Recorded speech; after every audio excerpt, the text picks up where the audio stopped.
True. Now, I'm married and I'm actually connected with my husband on LinkedIn. My husband thinks this is all hilarious, by the way. So now every time I turn around and I say something about being contacted by someone new, he says, "Is it Paul Wagner?" So, but I've got my girls, right? So Joe and two other women, Trisha and Ellen, I immediately, we are all coaching. We're all in this space. And so I reach out to them. I'm like, I don't really know what to do about this. I was both slightly flattered, but really kind of concerned. Now, granted, I know how to protect myself. I train in martial arts. So if this person was anywhere in the area, I know how to take care of myself, as does my husband. But I'm like, he didn't break the rules, but he did break the rules. But he didn't break the rules. What do I do?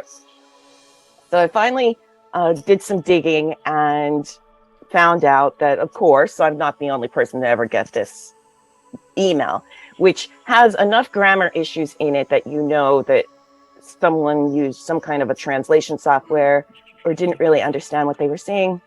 I find out that over the course of 2 years, I think now I'm up to about somewhere between 12 and 20 people that have actually come forward and said that they've gotten a similarly worded email from this person. At the time it was just under about 10, so I decided to post about it. And I found that someone else had blogged about it. I shared that on my LinkedIn profile. And her husband actually responded, and it was hilarious. A person by the name of Daryl Parsons responded back that they were so glad to hear from him and how they needed all this money for all these weird issues. So that person also had used the name Paul Wagner, and they had tracked it down to possibly being someone named Jean or Jean, who may have been in France.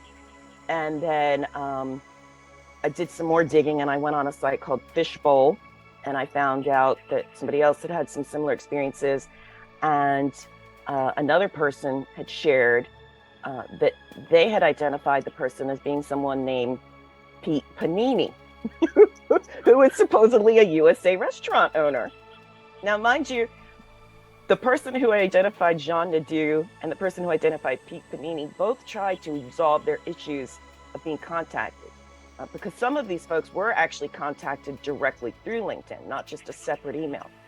And one person who's from South Africa, it turns out really did fall for, it really was a scam.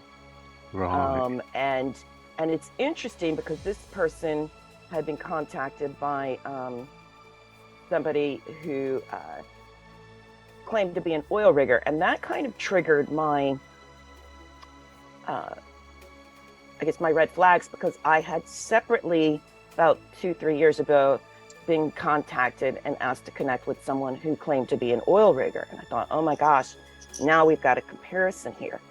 And so whether it is somebody working on an oil rig or Pete Panini, of course, which is a sandwich, being a restaurant owner, or Jean Nadeau, who is either in France or Canada, who still has an active LinkedIn profile and looks like the pictures, because this person sends pictures to us.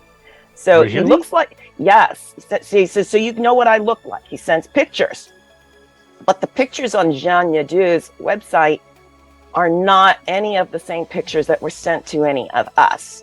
But then somebody else posted on my site, when I posted all of this, a couple other women came forward and said, oh my gosh, I just got one. They named the person as someone named Michael Frazier. So whoever this person is really investing a lot of time and energy.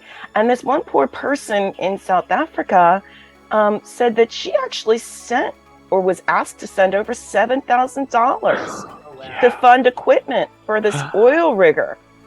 And it seemed from her post that she didn't, but at the time she was trying to dig up more information. So this is, it's funny.